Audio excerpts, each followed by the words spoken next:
Some villages never make it onto the map. Some places keep their silence for a reason.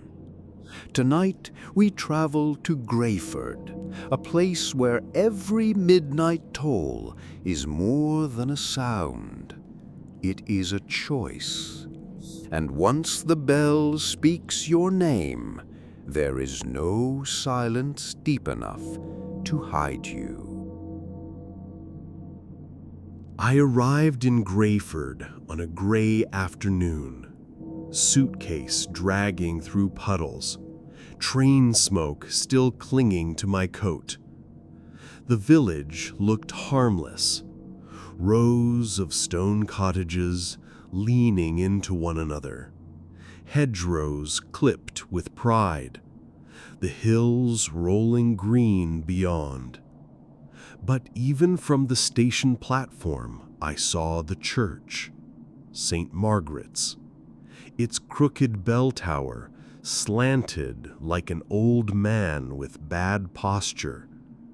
The villagers walked past it without glancing up, as if the tower were an embarrassing relative they refused to acknowledge.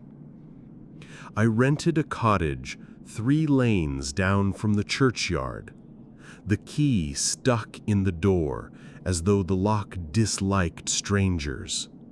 Inside, it smelled of dust, apples, and wood smoke. I unpacked slowly, telling myself I was beginning a gentler chapter of life. That night, just before I drifted off, I heard it. 1 toll. Not 12, not a peal, just 1. It shook the beams of the roof, rattled the glass of the window, and throbbed in my chest like a second heartbeat. Then, silence. The next evening, I tried to ask in the pub. The air smelled of ale and damp coats. "Funny bell you've got," I said lightly to the landlord. The room stilled. A man at the bar coughed hard enough to cover the silence. Another muttered something about old iron. The landlord finally said, "Don't pay it mind." He turned away before I could press. It wasn't what he said. It was the way his eyes flicked, just once, toward the hill where the tower leaned. On the 3rd night, I gave in to curiosity. I took my lantern and walked the lane up to the church. Fog pressed low against the ground, gravestones leaning like drunks. The gate groaned when I pushed it open. I stood there, breath steaming, lantern flickering. At midnight, the bell struck. 1 toll. The iron tongue shuddered in the dark, the sound hammering through my chest. And then lanterns appeared behind me. Dozens of villagers walked up the lane in silence, their candles cupped in hands, faces down. They gathered at the gate but did not cross. Their lips moved, whispering words I could not hear. When the echo died, they turned as one and walked away. Inside the church, I swore I heard something else. A rope brushing stone, a voice counting. The next morning, the postmistress slipped me a letter. No address, no stamp, just my name. Inside, "The bell keeps count. Do not be the one it names." My hands trembled as I folded it. That afternoon, I heard whispers. Mr. Tully, the carpenter, had died in his sleep. No one was surprised. The funeral was held at dawn. Mourners in black walked slowly, heads bowed, no tears. They sang one hymn, voices low, and lowered the coffin into the ground. The bell tower loomed overhead, crooked against the pale sky. Its silence was heavier than the toll. I sat by my window that night, watching the tower. Midnight came. One toll. The sound scraped across my ribs. I clenched my teeth, waiting for silence to swallow me. By morning, Mrs. Lane, the baker's wife, was gone. Heart failure, they said. I stopped buying bread after that. At the pub, I grabbed the landlord's sleeve. "Why do you accept this? Why doesn't anyone stop it?" He looked at me as one looks at a stubborn child. "Because it's always one. Better one than more." The others turned away, shoulders stiff. I was alone in a crowded room. 3 nights later, another toll. The next day, young Samuel, the stable boy, was found drowned in the river. I couldn't bear it. That night I crept to the church, pressed my ear against the iron-banded door. The rope scraped. The voice counted, slow and patient, and beneath it, laughter. Not human. I stumbled back, bile rising in my throat. On the 10th night, I brought a crowbar.